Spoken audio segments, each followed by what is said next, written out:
여러분들 혹시 이병철 회장이라는 분을 알고 계실 것 같은데요. 젊은 분들에게는 좀 낯설 수 있을 것 같은데, 그렇다면 한국의 가장 큰 회사 중에 하나인 삼성이라는 회사를 창립하신 회장입니다. 이병철 회장. 그분이 이제 나이가 많이 들어서 그러니까 돌아가시기 한 달쯤 전에 한 신부님에게 편지를 보내게 되었지요. 그 편지에는 그 회장님이 궁금해하던 24가지의 질문이 적혀 있었습니다. 그러니까 인생과 또 종교, 신에 관한 그런 질문들이었죠. 젊어서 굉장히 바쁘게 사셨을 것이고 또 큰 성공을 이루면서 이렇게 살아왔던 그런 분이신데, 이분의 사는 가운데에서도, 그리고 특별히 삶을 마무리하는 그 순간에 너무나도 알고 싶은, 그리고 삶 속에서 해결되지 않은 그런 궁금한 질문을 하게 되었었습니다. 거기에는 이런 질문들이 있었는데요. 제가 좀 이렇게 풀어서 각색해서 이야기를 하자면, 가장 먼저는 이런 질문이죠. 이 세상에 신이 정말 존재합니까? 그리고 신이 존재한다면 우리가 증명할 수 있는 방법이 있겠습니까? 그러니까 여기 있다 없다 이렇게 말고 모두가 확실히 동의할 수 있게 우리가 증명할 수는 없습니까? 또 신이 만약에 존재한다면 왜 그 신은 자신의 모습을 좀 더 명확하게 이렇게 확 보여주질 않는 것입니까? 그렇게 하면 모두가 다 시원하고 편할 텐데 왜 안 보여주는가? 그러니까 우리도 이렇게 궁금할 수 있는 질문다운 좋은 질문입니다. 또 이런 질문도 있었죠. 진화와 창조. 이런 사람들은 이렇게 이야기하고 저 사람들은 이렇게 이야기하는데 이것을 어떻게 어우러뜨리든지 어떻게 이해를 해야 맞는 것입니까? 무엇을 말하는가? 그런 질문도 있었고, 또 다른 질문에는 신이 있다면 세상에는 왜 이렇게 악이 있는가? 그러니까 왜 신은 그 악을 그냥 내버려 두는가? 어떤 재앙, 또 억울한 일들, 고난, 또 사고가 나는 그런 일들, 그런 불행들이 있는데 신이 있다면 왜 그냥 보고만 있는 것인가? 정말 신이 있는가? 이런 질문들이었습니다. 이런 질문들 들으시니까 좀 어떤가요? 그러니까 이분뿐만 아니라 많은 사람들, 우리 모두도 또 궁금할 수 있는 그런 질문일 것 같은데요. 돌아보면 어떤 사람들은 그러니까 이런 질문들을 그냥 억누르는 분들도 계시죠. 바쁜데 뭐 이런 것까지 생각하며 살아가냐? 그러고 한켠에 밀어두는 분들이 있는가 하면, 또 어떤 이들은 이 질문들을 놓고 또 고민하고 또 생각해 보는 그런 사람들이 또 있죠. 다행히 기독교는 어떨까요? 이것들에 대한 답을 주고 있지요. 그러니까 우리가 이제 앞으로 또 계속해서 교회로 함께 하면서 이런 질문들을 같이 좀 고민하고 또 토론하고 또 우리의 생각을 발전해 나갈 수 있는 기회들이 좀 있었으면 좋을 것 같은데, 언젠가 한번 좀 준비를 해보려고 합니다. 그 24개의 질문들 가운데 가장 마지막 질문이 뭐였을까요? 마지막 질문은 신부님, 과연 이 지구의 종말은 오는가? 였습니다. 종말은 정말 있는가? 세상에는 끝이 있겠습니까? 이런 질문이죠. 이것도 많은 사람들의 관심사가 분명하지요. 우리 화면을 한번 볼까요? 그러니까 우리가 그런 관심들이 있기에 아마 이런 영화들이 나오는 것 같습니다. 보신 분들이 좀 있을까요? 지구의 종말을 다룬 그런 영화들이죠. 투마로우 그러면 기상 변화로 인해서, 어떤 기상 변화로 인해서 지구는 마지막을 맞이할 수 있어라는 것이고, 다음 화면 보면 아마겟돈이나 딥 임팩트, 다음 화면, 그런 저 영화들은 무수한 우주의 소행성들이, 그러니까 큰 것이 하나라도 지구를 향해서 달려든다면 분명히 지구는 당장에 멸망할 수밖에 없다는 그 어떤 사실, 그 가정에 기반해서 만든 그런 영화고, 또 다른 가능성들이 많죠. 기후 변화로 인해서 재난이 발생하든지, 아니면 핵 폭발, 누군가가 버튼을 누르기 시작하면 지구는 어떻게 될 것인가?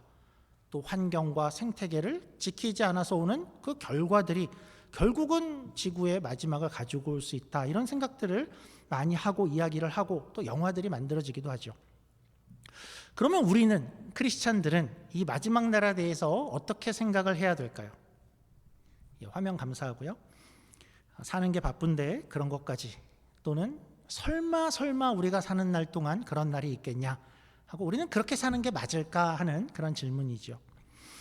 오늘은 이 성경이 이 마지막에 대해서 뭐라고 이야기를 하는가 하는 것을 조금 찾아볼 수 있는데요. 한 가지 조금 놀라운 점은 우리 한 가지를 본문에서 발견하게 되는데, 그것은 사도 바울이 데살로니가라는 그곳에 얼마나 머물렀다고 했죠? 아주 짧게 한 3주에서 한 달여 정도, 그 정도를 머물렀는데 사도 바울은 그 머무는 그 기간 중에 마지막에 대해서도 이 사람들에게 굉장히 열심히 가르쳤다 하는 것을 우리가 발견하게 됩니다. 5장 1절 2절입니다.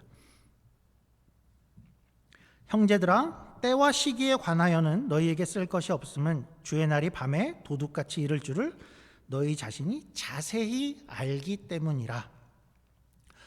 이들은 벌써 이 마지막에 대해서 자세히 알고 있었다라고 합니다. 그러니까 복음을 듣고 회심하고 교회 나온 지 겨우 한 달인데, 한 달이면 그동안에 복음, 하나님, 교회, 성령님 이런 것들도 가르칠 것이 많았을 것 같은데, 바울은 저 마지막에 관한 이야기를 저 뒤로 미루지 않았던 것 같죠. 이미 그 한 달 안에 바울은 마지막을 열심히 가르쳤고 이 성도들도 그것에 대해서 자세히 알고 있었다라고 합니다. 겨우 한 달 된 이들도 이만큼 알고 있었다면 우리도 배우고 좀 기억하고 자세히 알아야 될 그럴 필요가 있을 것 같죠. 우선 우리가 본문을 좀 자세히 보기 전에 한 가지 단어를 한번 좀 짚고 넘어가고 싶은데요. 오늘 함께 읽은 4장 본문을 근거로 해서 나오게 된 아주 유명한 단어가 하나 있죠. 본문에는 그 단어는 없지만 이 내용을 토대로 나온 아주 유명한 단어인데요. 뭘까요? 제가 한번 4장 16, 17절을 읽을 텐데 읽으면서 혹시 떠오르는 단어가 있나 한번 생각해 보시면 좋을 것 같습니다. 4장 16, 17절입니다. 주께서 호령과 천사장의 소리와 하나님의 나팔 소리로 친히 하늘로부터 강림하시리니 그리스도 안에서 죽은 자들이 먼저 일어나고 그 후에 우리 살아남은 자들도 그들과 함께 구름 속으로 끌어올려 공중에서 주를 영접하게 하시리니 그리하여 우리가 항상 주와 함께 있으리라. 어떤 단어가 떠오르시나요? 혹시 휴거라는 그런 단어를 들어보셨을 것 같은데, 조금 연세가 있으신 분들, 그러니까 저를 포함한 신앙생활을 오래 하신 분들은 또 한때 이 단어가 많이 또 회자됐던 그런 적도 있어서 아실 것 같은데, 휴거라는 말은 그러니까 한자로는 이끌 휴, 또 들릴 거, 그래서 그러니까 이끌려 들려진다, 공중으로 들려진다라는 뜻을 갖고 있고, 영어로는 랩처라고 하죠. 그래서 뭐 황홀경 이런 뜻도 있지만 라틴어 언어에서 이렇게 낚아채다라는 뜻으로 인해서 그것을 휴거를 뜻하는 단어가 되었습니다. 그래서 구름 속으로 끌어올려 공중에서 주를 만난다 하는 것을 휴거라고 이야기를 하게 되었죠. 그래서 휴거 이 얘기를 들으니까 이렇게 귀가 굉장히 쫑긋하시는 분들도 있을 텐데, 미리 말씀드리자면 오늘 이 휴거가 언제 일어나는가 또 어떻게 일어나는가 하는 것은 오늘 논하지는 않을 것입니다. 그러니까 이것에 관해서는 그 내용이 어떤 것인가 하는 것은 다루지 않을 텐데, 신학적으로 굉장히 다양한 의견들이 있습니다. 그러니까 어떤 이들은 분명히 마지막 때에 휴거라는 것이 이렇게 일어날 것이고 그 이후에 지구상에 몇 년에 어떤 환란이 일어날 것이고 신자들은 그것을 피해서 이미 휴거를 할 것이다 라고 그런 생각을 그렇게 이해하는 분들도 있고, 또 어떤 이들은 애초에 어떤 종말의 타임라인에 휴거라는 단계가 따로 있지는 않을 것이다 라고 그렇게 주장하기도 하고, 또 휴거라는 것이 어떤 단계들 중에 하나로 나타나는 것이 아니라 종말의 일들은 어떤 한순간에 일어나는 것이기 때문에 그렇게 단계를 나누는 것이 아니다라고 하는 의견을 가진 이들도 있습니다. 그러니까 한 가지 확인하고 싶은 것은 이런 논의들은, 이런 의견들은 각각을 서로를 이렇게 이단으로 만드는 논의들이 전혀 아닙니다. 이 내용들은 신앙적으로 우리가 구원을 받는데 아무런 지장이 없습니다. 이렇게 말씀드리는 이유는, 그러니까 이 논의가, 이런 논의를 하는 사람들을 보면 아무런 의미도 없는 얘기를 하고 있어, 그러니까 그렇게 여기라는 뜻이 아니고, 이것을 연구하고 해석하고 논쟁하는 것은 매우 귀합니다. 그러니까 저도 이것을 공부하고 있고 어떤 제 개인의 지지하는 주장을 저도 갖고 있죠. 그러나 말하고 싶은 것은 그러니까 이 부분에 대해서 의견이 서로 다르다는 것이 서로를 이단으로 여긴다든지 저 사람은 완전히 잘못된 신앙을 갖고 있어, 저걸 어떻게 저렇게 얘기할 수 있어 할 만한 그런 영역은 아니다라는 것이죠. 세계적으로 복음주의권에서 이것에 대해 다른 의견을 가진 이들이 함께 하나님 나라를 섬기고 함께 동역을 아주 즐거이 하고 있습니다.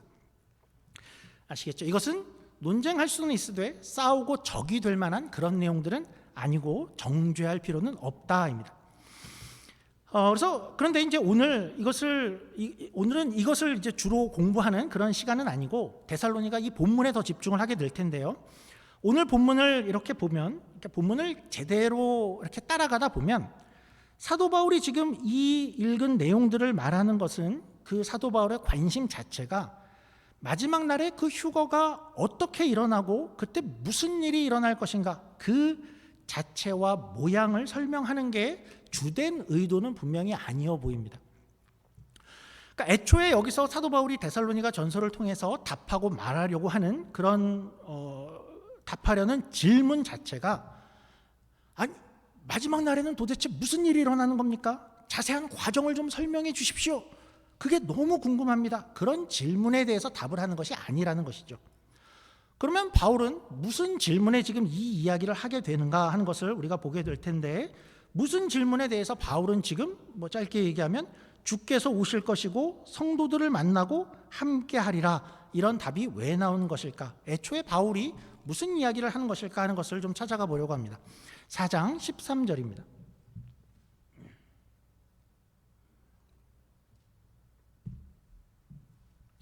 형제들아, 자는 자들에 관하여는 너희가 알지 못함을 우리가 원하지 아니하노니 이는 소망 없는 다른 이와 같이 슬퍼하지 않게 하려 함이라.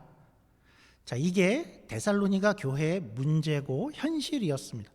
그러니까 바울은 이제 데살로니가 교인들이 겪는 큰 당혹스러움, 큰 혼란 가운데에 답을 하는 것이 지금 목적인 것입니다.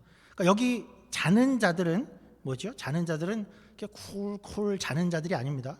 예배 시간에 조는 자들에 관한 그런 내용이 아니죠. 그러니까 죽은 자들이라는 뜻입니다. 이 데살로니가 전서는 쓰여지기를 신약 성경 중에서도 가장 초기에 쓰여진 성경입니다. 그러니까 예수님이 돌아가시고 나서 약 20여 년만 흐른 그런 시점입니다. 그 말은 아직은 다른 신약 성경들이 쓰여지지 않았고, 물론 다른 신약 성경들이 모아져서 이렇게 읽을 수 있는 그런 시대가 아직 아니었다라는 것이죠. 예수님은 돌아가셨고 부활하셨고 승천을 하셨습니다.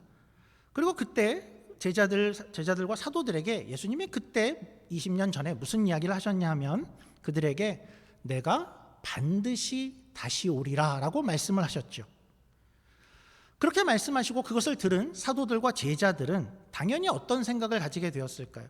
그들의 입장에서는 내가 다시 오리라 했으니까 당연히 그들의 생전에 다시 오시리라 라고 생각을 하고 있었습니다. 그렇게 오래 걸리리라고 아무도 생각하지 않았을 것이고, 그러니까 다시 오시는 날을 기대하면서 그때 다시 오시기만 하면 어떤 이들은 우리를 구하시고 이 땅에 정말 멋있는 하나님 나라를 세울 거야. 그분이 곧 오시면 그분은 우리가 당하는 이 박해와 핍박과 어려움을 위로하실 것이고 우리에게 상급을 더하실 거야. 그걸 생전에 기대하고 있었죠. 오늘 데살로니가 교인들도 그런 겁니다.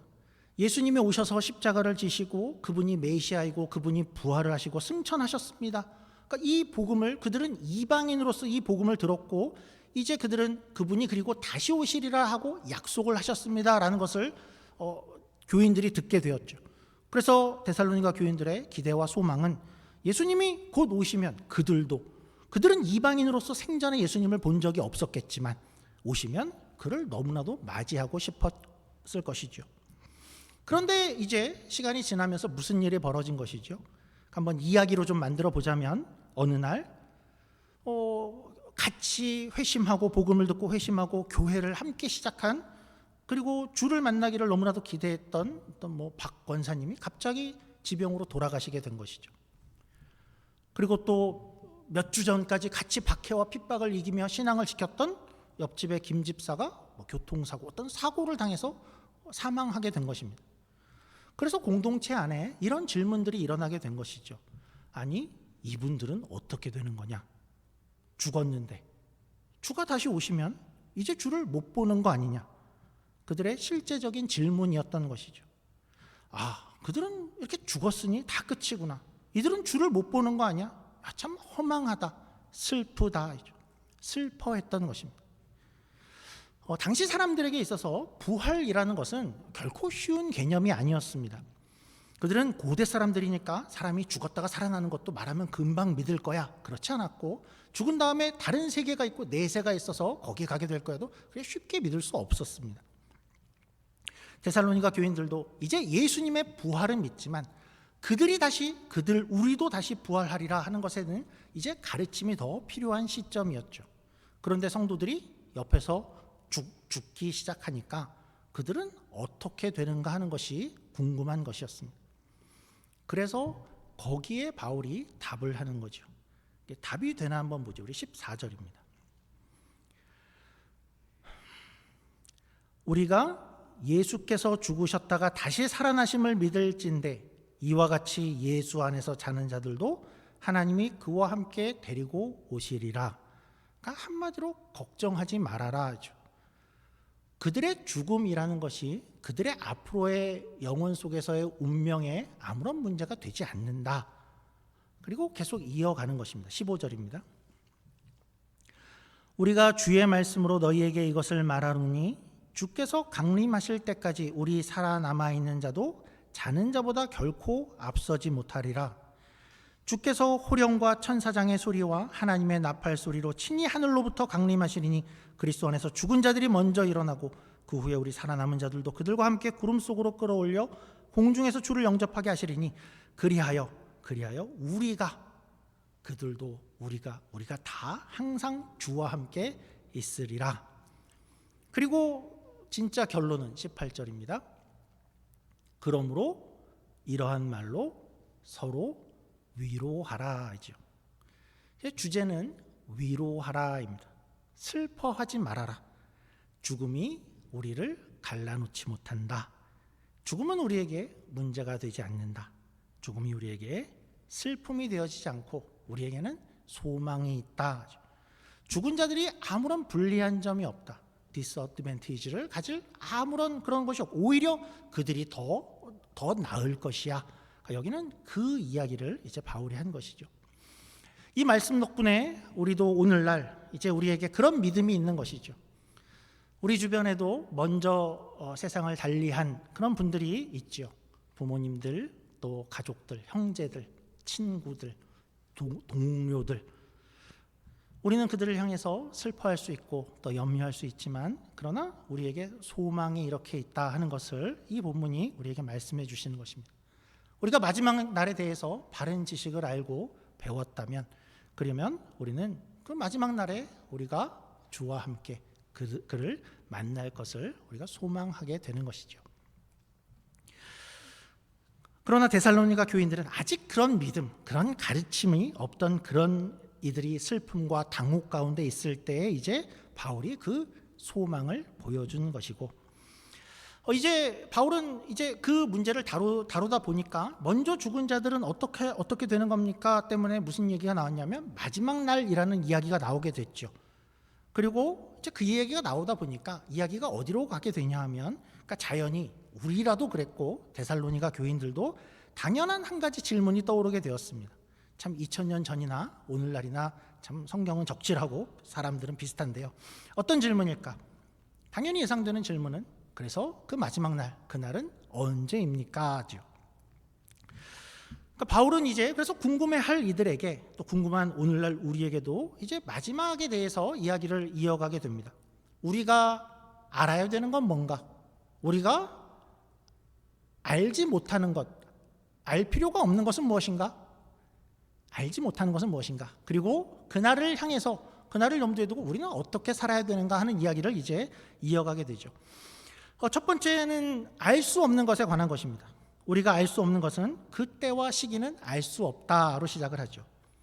그래서 우리가 그날이 언제인지를 우리가 이렇게 계산하고 헤아리고 알아내는 것, 그것은 불가능하고 또 그렇게 하는 것은 하나님이 우리에게 원하는 것은 아니다라는 것입니다. 우리 5장 1절부터 3절까지를 보죠. 5장입니다. 그래서 이런 이야기가 이어지는 겁니다. 형제들아, 때와 시기에 관하여는 너희에게 쓸 것이 없음은 주의 날이 밤에 도둑같이 이를 줄을 너희 자신이 자세히 알기 때문이라. 그들이 평안하다 안전하다 할 그때에 임신한 여자에게 해산의 고통이 이름과 같이 멸망이 갑자기 그들에게 이르리니 결코 피하지 못하리라. 그러니까 주의 날이라는 것은 마지막 주님이 다시 오실 날은 도둑같이 임한다라고 합니다. 도둑은 언제 올지를 알 수가 없지요. 그러니까 이것은 예수님이 살아계실 때도 이런 이야기를 했었죠. 마태복음 24장에 가면 이런 이야기들이 나오죠. 그날에 관해서 궁금해하는 제자들에게 그날은 천사들도 몰라, 그렇죠? 하나님만 아시는 거야. 그리고 그날은 노아의 홍수의 날과 같을 것이다 라고 이야기하죠. 아무도 기대하지 않을 때에 그날은 임할 것이고, 그때 사람들은 기대하지 않아서, 그리고 알 수 없어서 장가가고 시집가고 그냥 그렇게 살고 있을 것이다. 또 아무런 경고라는 것이 없을 것이다 라는 것, 갑자기 올 것이다 라는 것을 마태복음은 또 그날의 사람들은 뭘 하고 있을 것이냐 하면, 그날에 어떤 사람은 밭을 갈고 있을 것이야, 어떤 사람은 맷돌질을 하고 있을 것이야 라고 이야기하죠. 그날에 우리는 직장에 가고 있을 것이고, 아침을 해먹고 있을 것이고, 골프를 치고 있을 수도 있고, 어떤 아무런 특별한 경고가 없을 것이다 라는 겁니다. 그날을 우리가 얼마 전이라도 알 수 있다면 많은 사람들은 아마 그날이라도 교회에 나와서 좀 기도를 하든지 집을 정리를 하든지 뭔가 준비를 할 텐데, 그렇게 임하지 않고 갑자기 임할 것이다 라고 이야기하죠. 그러면 우리는 어떻게 살아야 될까요?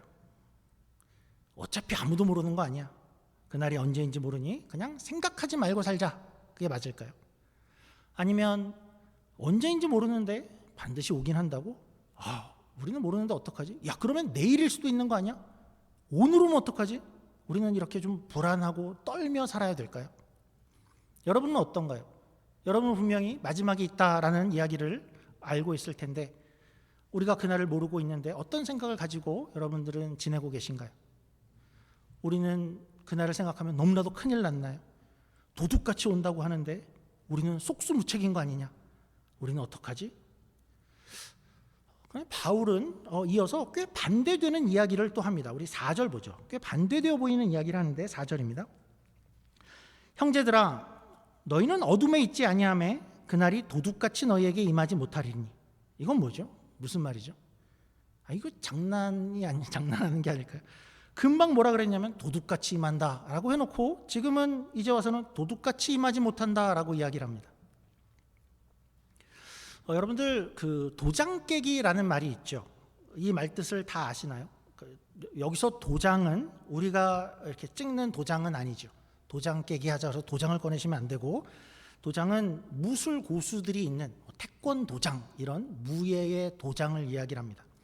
또 도장 깨기라는 말은, 그러니까 무림의 어떤 고수들이 자기의 실력을 증명하기 위해서 이 도장을 이렇게 이 문파 저 문파의 도장을 돌아다니면서 겨루기를 해서 자기의 실력을 이렇게 하나씩 도장 하나하나를 깨는 그런 것을 이야기하는 것이고, 그러니까 보통 자기의 실력을 증명한다 할 때 쓰기도 하고, 또 더 캐주얼하게 편하게는 우리가 갈 만한 식당들을 다 하나씩 다닌다 할 때도 이런 말을 요즘은 쓰기도 하죠. 우리가 한번 어떤 도장의 무림의 고수, 무림의 어떤 그 도장의 사범을 한번 상상해 보죠. 그의 입장에서는 어느 날 어떤 이가 도둑같이 어느 날 도전자가 나타날지를 알 수가 없죠. 어떤 도전자도 나랑 겨루자 하는 것을 내년에 언제, 다음 주에 이렇게 정해놓고 오질 않습니다.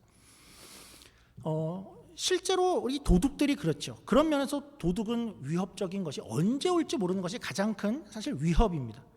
그런데 이 도둑이 위협적이지 않게 될 수 있을 때가 있죠. 언제냐면 준비가 철저할 때입니다. 그러니까 상상해 볼 때 어떤 경비원들을 많이 세워놓고 레이저 빔이나 센서 같은 걸 다 달아놓고 함정도 만들어 놓고 경비견들이 수두룩하게 있다 그러면 사실 도둑이 언제 올지는 모르지만 그 도둑이 별로 위협적이지 않겠죠. 이 무림 도장의 사범도 그럴 겁니다. 언제 도둑같이 도전자들이 닥칠지 모르지만 그 위협이 전혀 위협이 안 될 수 있는 길이 하나 있죠. 그래서 늘 준비가 되어 있으면 되죠. 그가 늘 훈련을 하고 또 정신을 차리고 술이나 마약이나 도박이나 자신을 그 사범이 방탕에 맡기지 않고 있으면 언제 오는지는 모르지만 언제 오더라도 깜짝이야, 낭패야, 내가 준비가 안 되어, 이런 일은 없게 될 수 있겠죠. 오늘 마지막 날을 향한 이야기가 이 이야기를 하는 것이죠. 주의 날은 도적같이 올 것입니다. 갑자기 올 것입니다. 와, 언제일지 몰라, 그렇게 올 것입니다. 그러나 도적같이 오지만 도적같이 위협적이지 않을 것이다 라는 겁니다. 언제요? 우리가 준비를 하고 있으면. 언제 올지 모르는 그날이지만 도적처럼 위협으로 우리에게 오지 않는다라는 얘기죠. 그리고 준비하라라고 이야기를 하는데, 준비하라는 한마디로는 뭐죠? 반복되는 이야기는 깨어 정신을 차려라입니다. 우리가 할 일이죠. 우리 한번 5절부터 8절까지입니다. 이렇게 하고 있으라라는 겁니다. 5절입니다. 너희는 다 빛의 아들이요 낮의 아들이라. 우리가 밤이나 어둠에 속하지 아니하나니 그러므로 우리는 다른 이들과 같이 자지 말고 오직 깨어 정신을 차릴지라. 자는 자들은 밤에 자고 취하는 자들은 밤에 취하되 우리는 낮에 속하였으니 정신을 차리고 믿음과 사랑에 호심경을 붙이고 구원의 소망의 토구를 쓰자. 깨어 있으라 하죠. 정신을 차려라. 깨어 있으라는 어떤 뜻일까요? 첫째는 그날이 없을 것처럼 살지 말라라는 이야기겠죠. 마지막이 있다는 것을 기억하고 살아라입니다. 물론 우리가 사는 이 생애 안에 예수님께서 다시 오시는 역사적인 종말은 안 일어날 수 있겠죠. 그러나 우리 개개인에게는 모두가 다 마지막 날을 갖게 되죠. 언제죠? 개인적인 종말, 개인적인 죽음의 날을 우리는 또 다른 마지막 날로 우리는 맞이하게 됩니다. 그날도 우리에게 똑같이 도적같이 오겠죠. 언제 올지 모르게. 어쩌면 조만간 올 수도 있고 어쩌면 조금 더 시간이 지난 후에 우리에게 올 수도 있는데 우리는 아무도 그날을 예상할 수가 없습니다. 그래서 오늘 우리에게는 그럴 때 깨어 있으라라고 이야기하죠. 우리에게 마지막이 분명히 있다는 것, 그것을 기억하고 살아라라는 것이죠. 마지막이 역사적인 종말이 아니어도 우리 인생의 마지막 날이 있을 것을, 그것을 기억하고 염두하고 오늘을 살아라 하는 것이, 그것이 깨어 정신을 차려라의 뜻일 것입니다. 밤처럼 살지 말고 마지막이 없을 것처럼 살지 말고 술 취하고 방탕하게 오늘을 그렇게 보내지 말아라 하겠죠. 그러니까 비유하자면 무림 고수, 무림의 그 도장의 사범처럼 살아라 이겠죠. 언제 도전자가 나타날지 모르지만 항상 준비되어 있는, 그렇게 살면 우리에게는 역사적인 종말이나 개인의 종말이나 개인의 죽음의 날이나 어떤 것이든 우리에겐 두려워할 것, 도적을 두려워할 듯이 위협적인 존재로 두려워할 것이 아니다 하는 것이 마지막 날에 대한 설명이죠. 그리고 이 바울의 이야기는 이렇게 이어지죠. 그 날은 우리에게 그냥 단지 두려워하지 않아도 돼라는 말이 아니라 그날은 오히려 우리에게 기쁨의 날이 될 것이다 라는 것을 이런 식으로 표현하는데요. 우리 9절 10절입니다. 마지막 날을 이야기하면서 이렇게 얘기하는 거죠. 하나님이 우리를 세우심은 노하심에 이르게 하심이 아니요 오직 우리 주 예수 그리스도로 말미암아 구원을 받게 하심이라. 그날은 우리의 구원의 완성이 될 것이다 라는 것이죠. 10절입니다. 예수께서 우리를 위하여 죽으사 우리로 하여금 깨어있든지 자든지 자기와 함께 살게 하려 하셨느니라. 먼저 죽었든 아니든 우리는 모두가 다 그날은 왜 기뻐하냐? 주님과 함께 살 그날이 될 것이다 라는 것입니다. 우리의 인생은 굉장히 짧지요. 아직 살 날이 많아 보이지만 이렇게 먼저 살아본 이들의 이야기를 들어보면 인생은 참 짧다라고 이야기를 합니다. 이 세상에서의 이 짧은 생은 무슨 의미가 있을까요? 너무 짧은데, 그런데 큰 의미가 있다라고 합니다. 이 땅의 그 짧은 인생이 우리의 영원한 삶을 결정한다라고 하죠. 오늘을 깨어서 정신을 차리고 하루하루 살아내시기를 원합니다. 우리가 여기서 말하는 것은 우리가 오늘을 살되 마지막이 있다라는 것을 염두하고 그리고 오늘을 만들어 가자라는 것이죠. 오늘의 선택과 오늘의 결정과 오늘의 삶은 늘 마지막이 언제라도 올 수 있다라는 것을 염두하고 사는 그러한 자세를 이야기하는 것이고, 그것을 우리는 단지 두려워할 그러한 대상이 아니라 오히려 영원한 소망과 그 기쁨의 마지막을 기다리는 그러한 마음으로 이 땅을 살아갈 수 있는 것이 우리 크리스찬들의 삶이다 하는 것을 보여주는 것입니다. 마지막 날을 기억하되 그날을 오히려 소망하며 오늘을 성실히 또 살아가시는 저와 여러분이 되기를 주의 이름으로 축원합니다. 기도하겠습니다.